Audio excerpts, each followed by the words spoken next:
Keluarga kami sampai sekarang ini ya masih menyewa rumah. Kalau properti itu nggak ada yang nempatin, kosong, nggak ada yang menyewa, berarti itu bukan menghasilkan duit ya, malah menghabiskan duit. Cicilan tetap jalan, sementara biaya maintenance setiap bulan juga harus bayar. Ayu Petri dan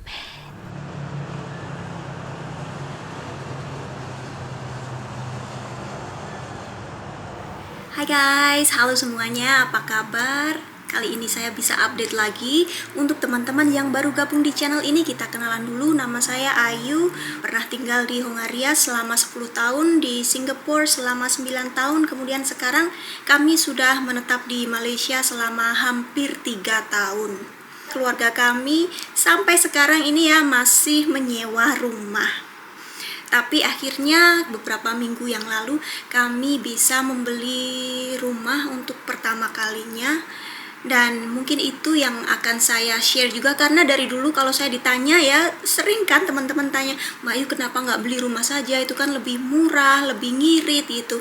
Tapi ada berbagai pertimbangan yang mungkin setiap keluarga akan mengalami beberapa fase yang berbeda dalam perjalanan hidup mereka. Itu yang akan saya share di video kali ini. Ketika kita sudah menikah ya, kalau uang tidak jadi masalah, tentu saja paling gampang ya beli rumah sendiri. Karena akan mengirit, kita nggak usah bayar kontrakan rumah gitu kan. Tapi biasanya untuk pasangan yang baru menikah ada banyak sekali keperluan, dan karena masih muda, gajinya belum banyak ya, belum mapan. Jadi akan sangat susah untuk langsung bisa membeli rumah kecuali dibantu oleh orang tua mereka.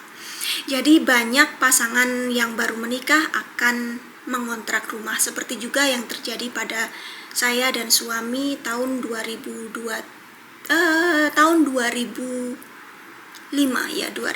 lalu. Kami mulai menyewa rumah di Budapest, Hongaria. Biasanya pada masa ini kalau pasangan itu nanti rencana akan menetap di situ pada waktu yang lama, punya anak di situ, bekerja di situ, ya pastinya kedepannya akan membuat planning untuk membeli rumah di situ ya. Tapi dalam perkembangan perkawinan kami dulu itu saya sangat homesick, nggak betah. Akhirnya kami memutuskan untuk pindah ke Singapura demi masa depan lah. Karena gaji di Singapura itu lebih gede dibandingkan gaji di Hungary, dan di Hungary kesempatan untuk saya bekerja sangat kurang karena saya belum punya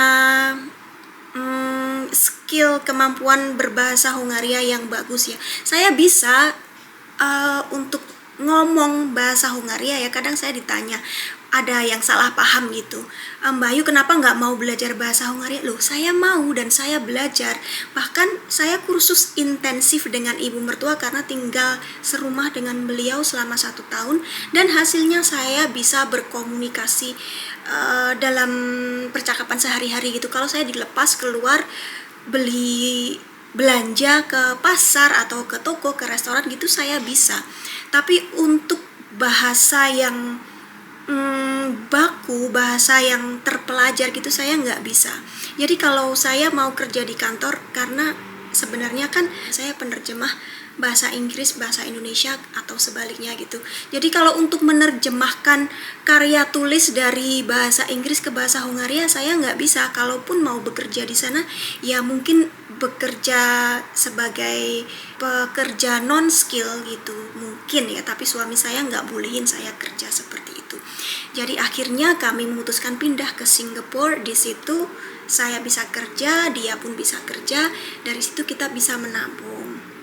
Tapi masalahnya Singapura itu salah satu kota termahal di dunia. Malah pada waktu kami tinggal di sana sekitar tahun 2015-an itu yang paling mahal sedunia. Kita sekarang masuk ke topik tentang properti. Biasanya jenis-jenis rumah di luar negeri itu akan dibedakan jadi 2. Landed house atau rumah petak yang ada tanahnya, ada halamannya. Yang kedua adalah apartemen atau high rise building yang tinggi gitu. Nah, kalau di Singapura biasanya untuk apartemen dibedakan jadi dua lagi, kondominium atau disingkat jadi kondo saja, dan ada lagi HDB. HDB ini singkatannya Housing and Development Board. HDB ini jauh lebih murah karena disubsidi oleh pemerintah, tapi warga negara asing tidak boleh beli. Jadi hanya untuk warga negara Singapura dan juga permanent resident. Dan saya bukan permanent resident waktu tinggal di sana, jadi hanya boleh beli kondo atau rumah petak. Rumah petak itu jauh lebih mahal dibandingkan kondo, jadi ya hanya bisa beli kondo. Nah, sebenarnya kalau kita mau beli properti di Singapura itu merupakan investasi yang sangat menguntungkan, karena teman-teman tahu sendiri Singapura itu negaranya kecil, tanahnya terbatas. Hampir bisa dipastikan harga rumah, harga tanah itu akan selalu naik karena yang butuh lebih banyak, sementara ketersediaan lahannya ya segitu-segitu saja, ya kan, tetap. Jadi harga pasti akan naik. Tapi masalahnya harga properti di sana termasuk yang salah satu paling mahal di dunia. Untuk kondo yang kami tempati waktu itu mungkin 96 meter persegi luasnya dengan 2 kamar tidur. Harganya waktu itu 1 juta SGD, 1 juta dolar. Untuk kurs mata uang waktu itu sekitar tahun 2015 adalah 10 miliar rupiah. Sekarang tahun 2025 saya cek harganya sudah naik jadi 1.250.000 Singapore dollars. Kalau dirupiahkan sekarang jadi berapa, saya lihat sebentar. 18,8 miliar rupiah. Jadi selama 10 tahun itu kenaikannya 8,8 miliar. Jadi kalau saya beli 10 tahun yang lalu dan sekarang saya tinggal menikmati kenaikan harganya, itu enak banget ya. Cuma waktu itu ya kami nggak ada duit segitu. Hello everyone, welcome to my first rebooted concert. During the recording in the old one, there was some trouble. The trouble was there weren't enough storage. So we're gonna reboot this one. Ready? 1, 2, 3.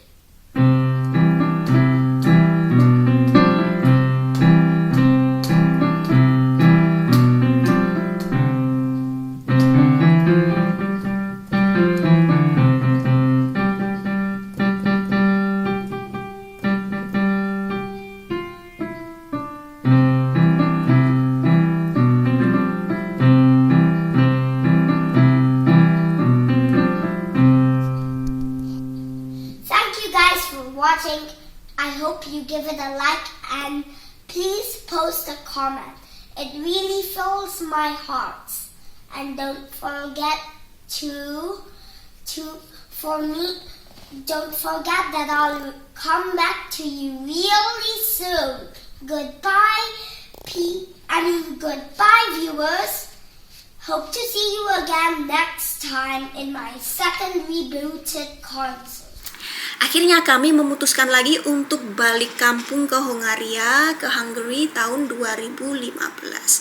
Awalnya kami mikir, oke, sekarang kami siap untuk beli rumah gitu. Tapi nggak bisa langsung beli kan, kita harus sewa dulu untuk melihat apakah kita suka tinggal di wilayah itu, apakah rumahnya bagus, apakah bising atau apalah ya, harus sewa dulu untuk melihat sikon di sana. Nah, kami putuskan budget untuk beli rumah adalah 40 juta forin. Kalau dirupiahkan ada di sini dengan kurs tahun 2015 sekitar segitulah ya, saya lupa ingat.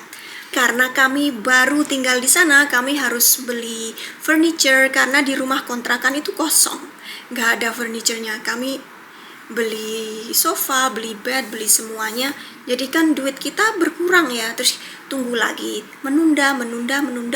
Akhirnya tahun 2022 harga properti itu melambung gila-gilaan di Budapest terutama dan juga di seluruh Hongaria pada umumnya ya.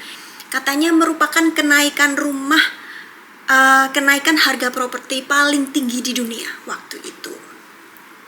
Jadi tahun 2022 itu kami diusir, ya nggak diusir tapi dikasih tahu sama yang punya rumah kontrakan kami kalau dia mau jual rumah itu dan kami harus pindahkan tentunya.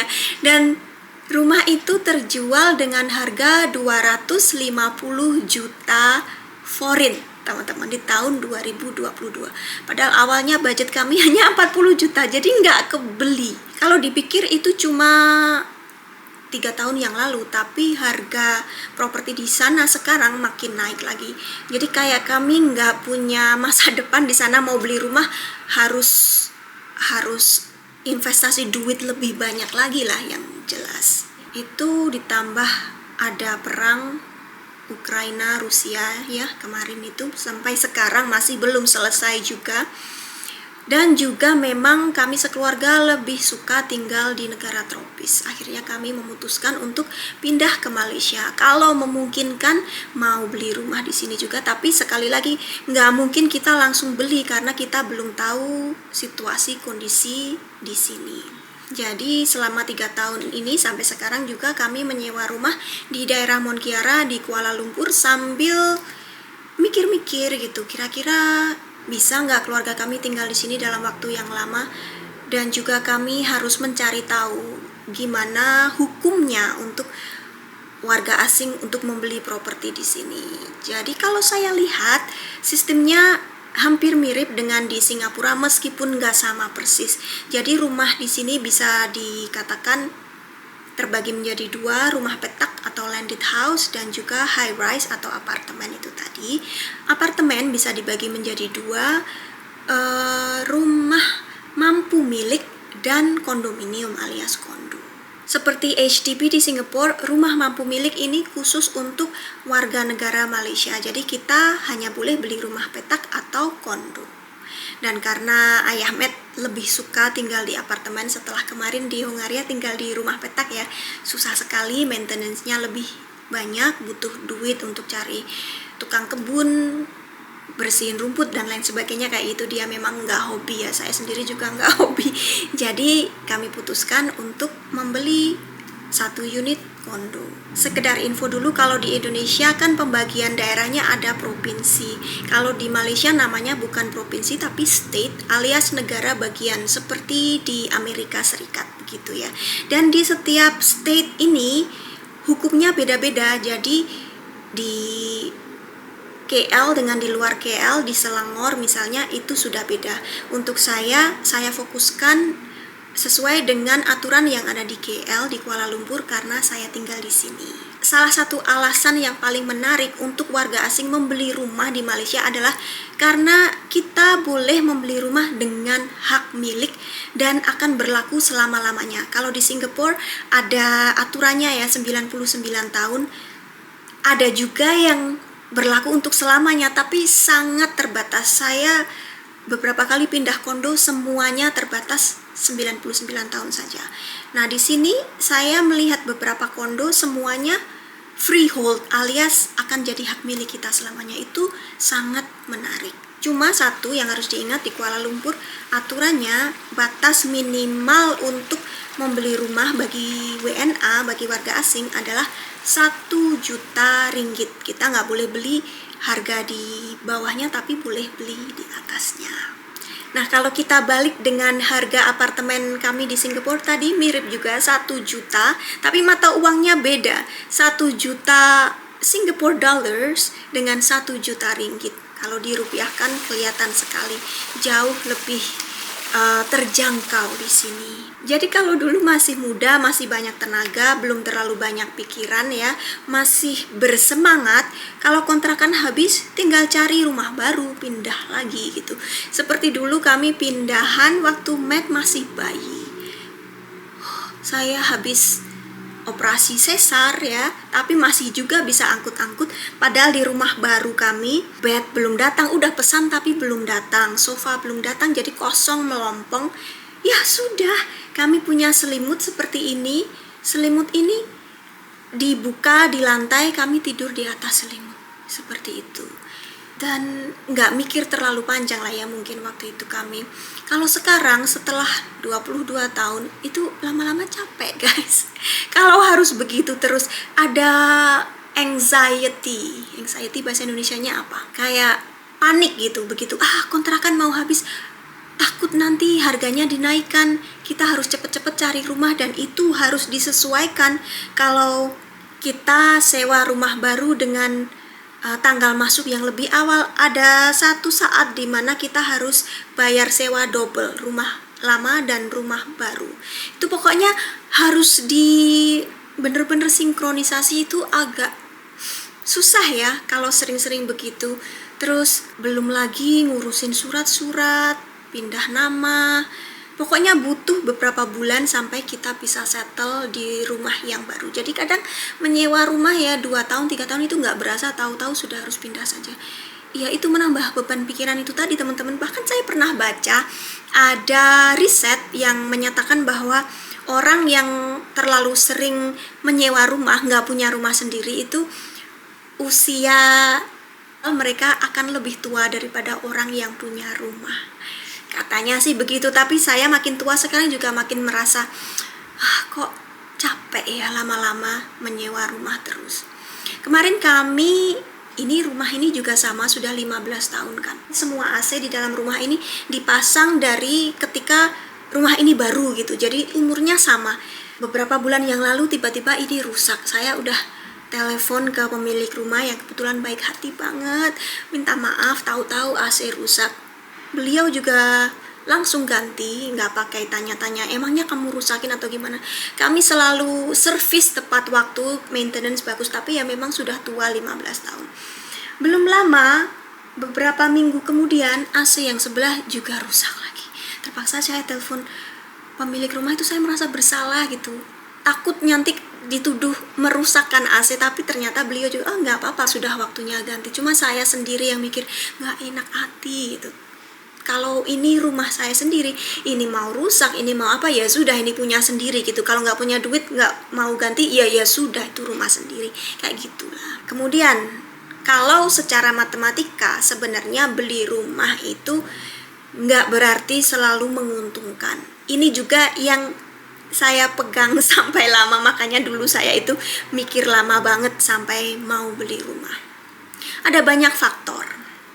Ini cerita salah seorang teman saya di sini yang kebetulan orang Indonesia, tapi sudah menjadi pemegang PR alias permanent resident, jadi sudah menetap di Malaysia gitu ya. Dia beli banyak properti, investasi, beli kemudian disewakan.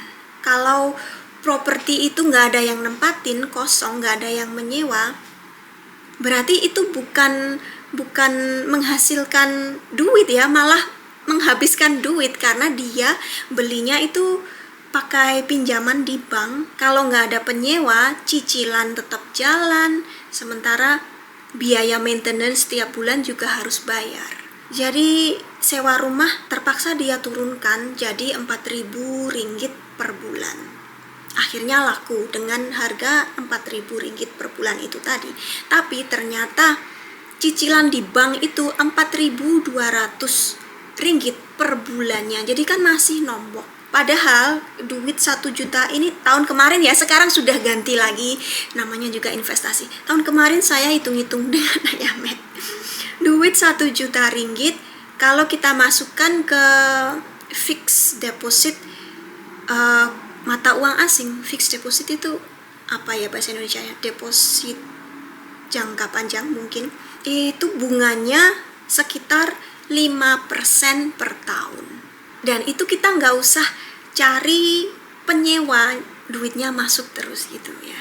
Nah cuma untuk fixed deposit itu tadi juga tetap ada kelemahannya, seperti sekarang misalnya dolar nggak sekuat tahun lalu, jadi bunganya juga nggak setinggi kemarin. Sekarang kalau nggak salah 3,6 sampai 4% per tahun gitu. Ya tapi begitulah, setiap investasi pasti ada resikonya kan.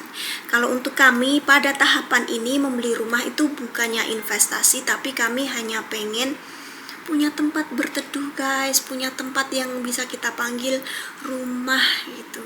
Ya itu tadi, capek kalau harus ngontrak terus.